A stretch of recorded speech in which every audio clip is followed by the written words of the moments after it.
సాయంకాలం దాటి చాలా సేపవుతుంది. సంజయ్ కెంజాయ్ రంగు మారి ఉంది. పార్కు మైకుల్లోంచి భగవద్గీత సన్నగా వినబడుతుంది. గురుమూర్తి తననిక్కడ ఎందుకు తెచ్చాడో ఆలోచిస్తున్నాడు దయానిధి. ఓ మూలగా కూర్చొని ఉన్నారు ఇద్దరూ.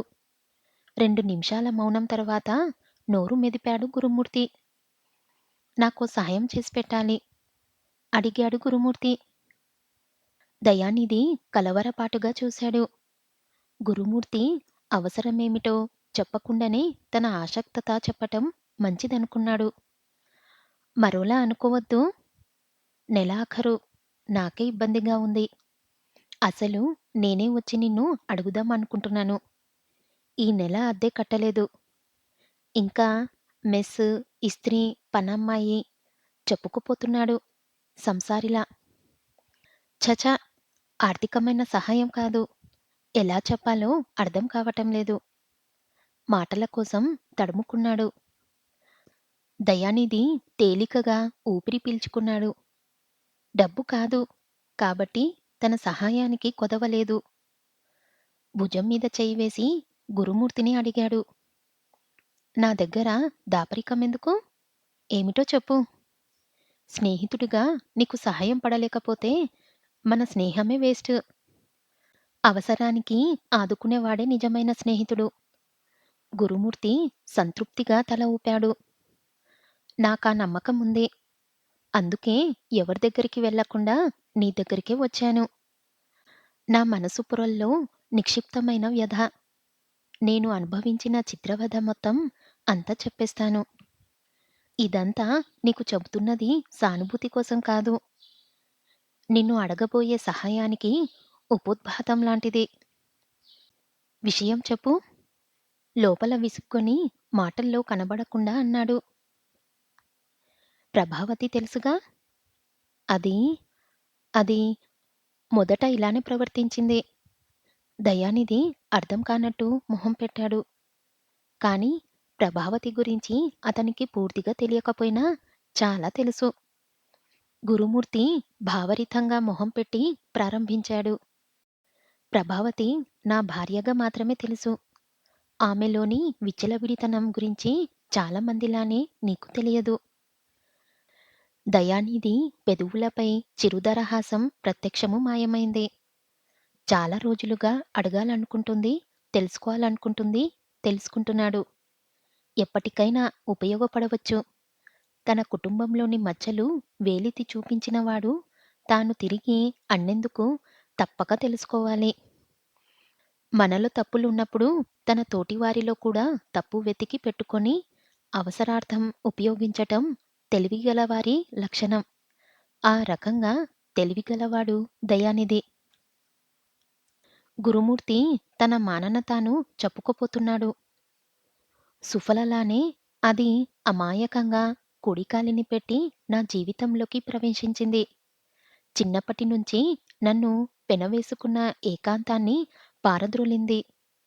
జీవితంలో మకరందం అంటే ఏమిటో చూపించింది. అదంతా నిజమే అనుకున్నాను. నాకిక బాగా గుర్తు. ఆ రోజు చివరి శ్రావణ శుక్రవారం. నాకంటే ముందే లేచి తలంటు పోసుకొని పూజా కార్యక్రమం పూర్తయిన తర్వాత కూరలు కొంటుంది. అప్పుడే నేను నిద్రలేచి బయటకొచ్చాను. కూరలవాడు గట్టిగా నవ్వటంతో చూపులు అటుకేసి ప్రసరించాను. ప్రభావతి అతన్ని గమ్మత్తుగా చూసి ఏదో మాట్లాడుతుంది. వాడు దోసకాయల్ని చేత్తో పట్టుకొని ఏదో చెబుతున్నాడు. నాకు భలే కోపం వచ్చింది. ఆ సింబాలిజం బేరం ఎబ్బెట్టుగా ఉంది.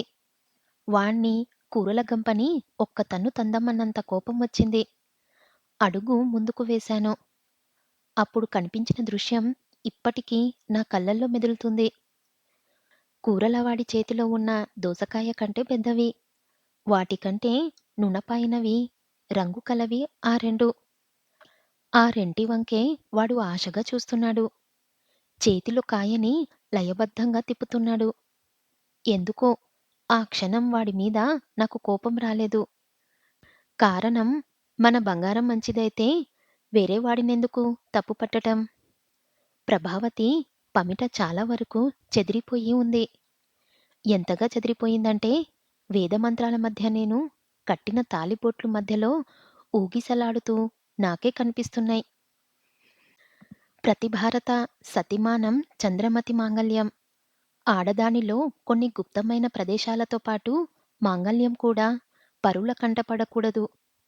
అందుకే నువ్వు గమనించావో లేదో, చాలామంది పెళ్ళిళ్ళలో, శుభకార్యాల్లో తాళికి గంధం రాస్తామంటే వద్దని తామే వేలితో తీసుకొని ఎవరికీ కనబడకుండా గంధం రాసుకుంటారు. తన మాంగల్యం సాటి ఆడవారికి కూడా కనపడకూడదని. అలాంటి పవిత్రమైన మాంగల్య సూత్రాల్ని ఆమె అలా గాలికొదిలేసింది. నేను చాలాసేపటి వరకు మనిషిని కాలేకపోయాను. ఆ తర్వాత ఒక నిర్ణయానికి వచ్చి వంటగదిలో ఉన్న ప్రభావతిని పిలిచి సౌమ్యంగా చెప్పాను. ఉదయం ప్రవర్తన ఏమరిపాటుతనం గురించి చెప్పలేక చెప్పాను.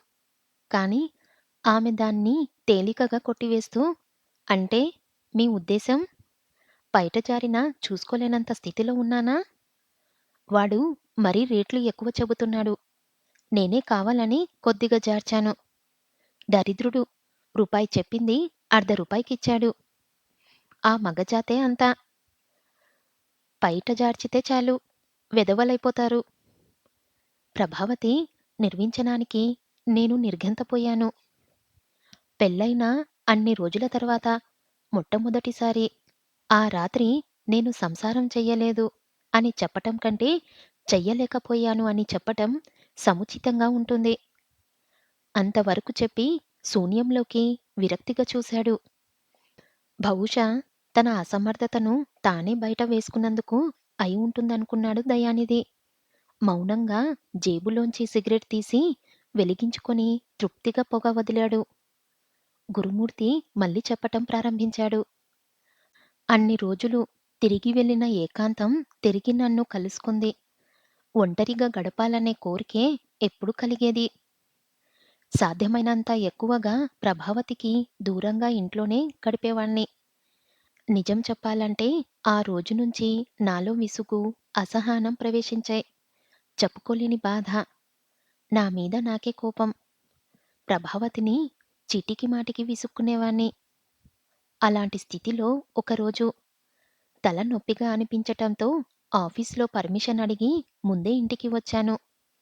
తలుపులు మూసి ఉన్నాయి. తాళం వేలాడుతుంది. పక్కింటి వారిని కనుక్కుంటే ఎక్కడికెళ్ళిందో తెలియదని చెప్పి తాళమిచ్చారు. తలనొప్పి మరింత ఎక్కువయింది. ఇంట్లో టాబ్లెట్స్ ఉన్నాయేమోనని డ్రెస్సింగ్ టేబుల్లో వెతికాను. తలనొప్పి మాత్రలు కనబడలేదు కానీ కింద అరలో పుస్తకాలు కనిపించాయి. అన్నీ బూతు పుస్తకాలు. పరమ అసహ్యంగా ఉన్నాయి. పెళ్ళైన స్త్రీ అంటే ఏంటో తెలిసిన నాకే ఉద్రేకం కలిగించాయి. ప్రభావతి అంటే పీకల దాకా కోపమొచ్చింది.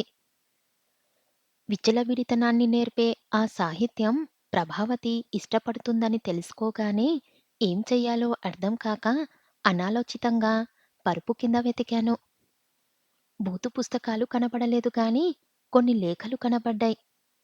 ప్రేమలేఖలు. ఆనంద్ అనే కుర్రాడు ప్రభావతికి రాసిన ప్రేమ, విరహ శృంగార లేఖ నటనం కంటే ప్రేమ కవిత, చాటువుల నటం సమంజసంగా ఉంటుందేమో. బహుశా నా ఉద్దేశంలో ఆనంద్ మంచి కవి అయినా అయి ఉండాలి. లేదా ఏ మహాకవి సాహిత్యాన్నైనా దింపి ఉండాలి. వాడు నా భార్యని వర్ణించిన తీరు నాకిప్పటికీ కంఠస్థం. సొగసు కీళ్లజదాన సొగ కన్నుదాన వజ్రాల వంటి పలువరుస కలదాన మెలిమి బంగారు ఛాయదాన బటువు గుబ్బలదాన నయనమైన లయమైన వయ్యారి నడకలదాన అరటి మెదల నునుపుగల తొడలదాన పిడికెట్టిన ఇముడు నడుము గలదాన జిలుగు బెలుగు తలుకు బెలుగు చిక్కులదాన మెలిమి పిసిడి రవ్వల నవ్వులదాన ఒక్కసారి చూడవే వలపుల పూబోని చేరి మాటడవే చెంగవి చీరదాన. అలాంటి లేఖే మరో ఒకటి బహుశా అది వారిద్దరి మధ్య శారీరక సంబంధం ఏర్పడిన తర్వాత రాసిన లెటర్ అయి ఉంటుంది. దాదాపు పచ్చిగా ఉంది. చక్కటి చంద్రబింబాన్ని పోలి ఉన్న నీ మోమునకు ముద్దులతో అది ప్రారంభం. ఎంత చెక్కినా చిక్కనవి నీ చెక్కిళ్ళే మాటిమాటికి గుర్తుకు వస్తున్నాయి. ఎందుకో ఈ రోజు నా చేతులు జివ్వు జివ్వుమని లాగుతున్నాయి. వంపైన నీ సొగకళ్ళని చూడాలని నా కన్నులు తపన పడుతున్నాయి. వన్నె చిన్నెలు గల నీ శరీరం మీద విశ్రాంతి తీసుకోవాలని నా మనసు పదే పదే కోరుతుంది. రెండు కాళ్ళ మధ్య అలజడి పదే పదే. అది ప్రేమలేఖో, భూతువచన కవిత్వమో మేధావులే తేల్చాలి. మిగతావి కూడా ఓపికగా చదివాను. నా స్థితి గురించి 2 మాటల్లో చెబుతాను.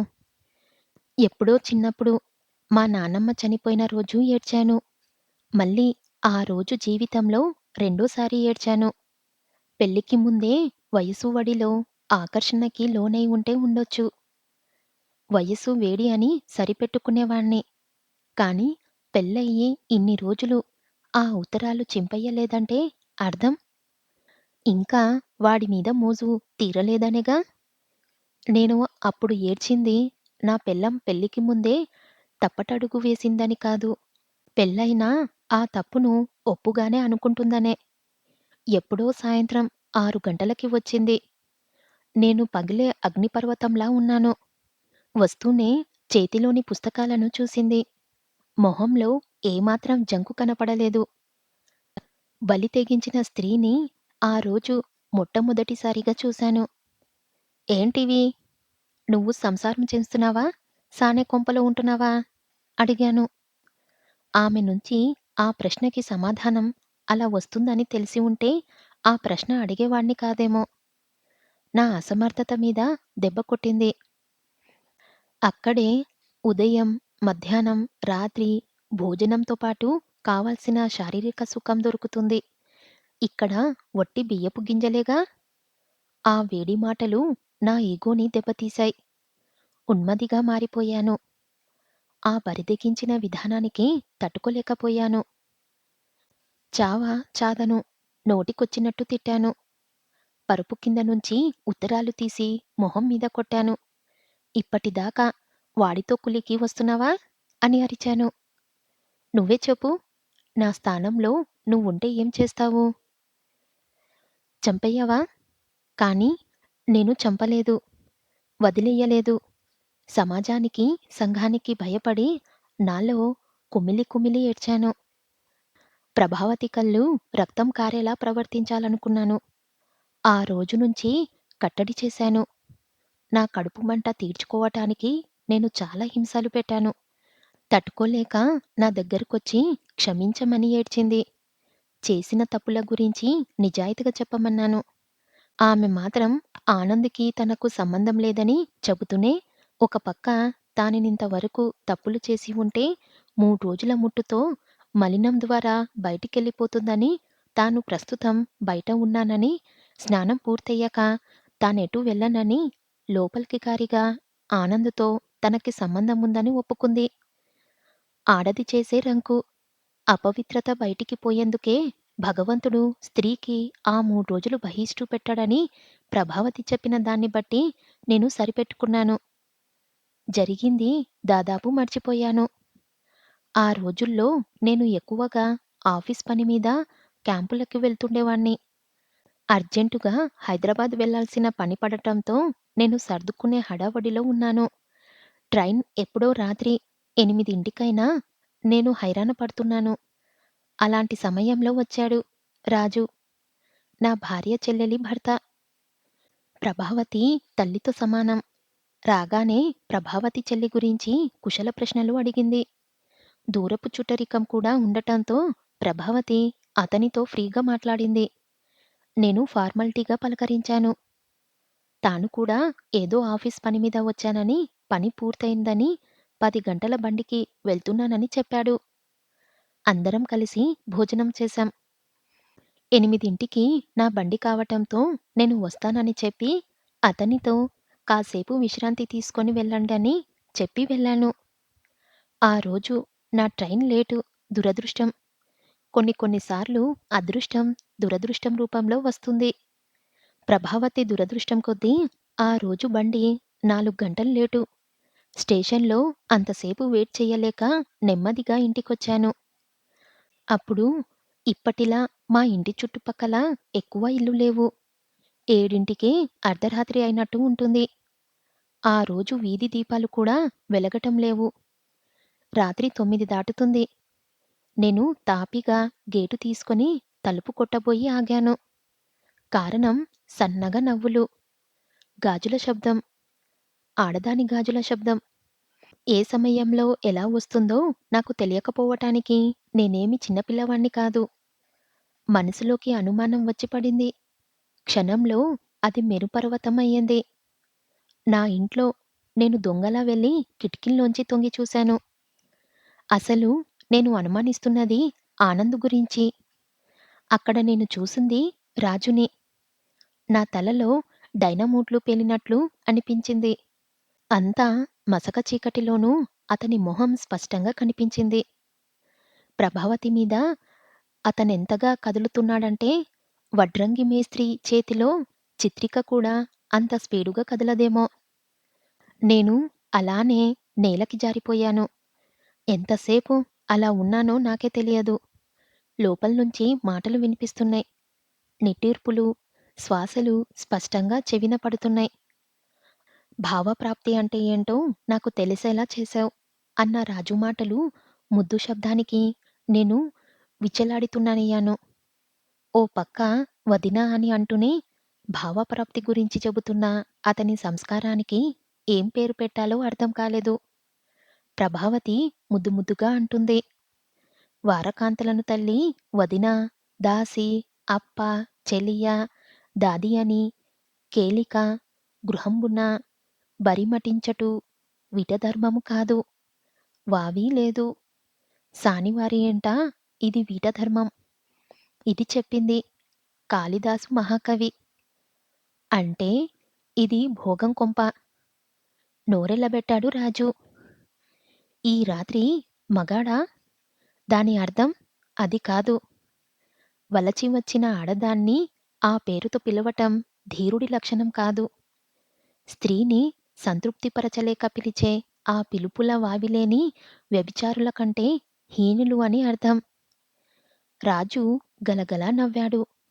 సభాష్! ఎంత గొప్పగా నీకు అనుగుణంగా మార్చుకున్నావు. కానీ మన సంగతి బయటపడితే సమర్థించుకోవటానికి నీ వాచ్చాతుర్యం పనిచెయ్యదు. ప్రభావతి అతని మీదకి వంగి చెవిలో గుసగుసా చెప్పింది. నిమిషం క్రితం చెప్పిన నా మాటని మర్చి ఎలా సమర్థించానో విన్నావుగా? దటీస్ ప్రభావతి. మళ్ళీ ఇంకోసారి. రాజు దూరంగా నెడుతూ అమ్మో! నా వల్ల కాదు. ఇప్పటికే 2 సార్లు. పద్మని జాతి స్త్రీని 2 సార్లు కంటే ఎక్కువ రమించకూడదు. ఇది శృంగార ధర్మం. మూడోసారి రమిస్తే ఆ స్త్రీ శంకిని జాతవుతుంది. ఈ ధర్మసూత్రాలన్నీ మన కోసం మనం తయారు చేసుకున్నవే. మనకి అనుగుణంగా మార్చుకుంటే తప్పు లేదు గాని రా! మళ్ళీ ఎప్పుడో. అసలు నా చెల్లి నాకంటే చిన్నదే. నిన్ను కొట్టేసింది గాని, లేదంటే మనమిద్దరం ఈ దొంగ సంసారాలాడే అవసరమేముంది? త్వరగా రా!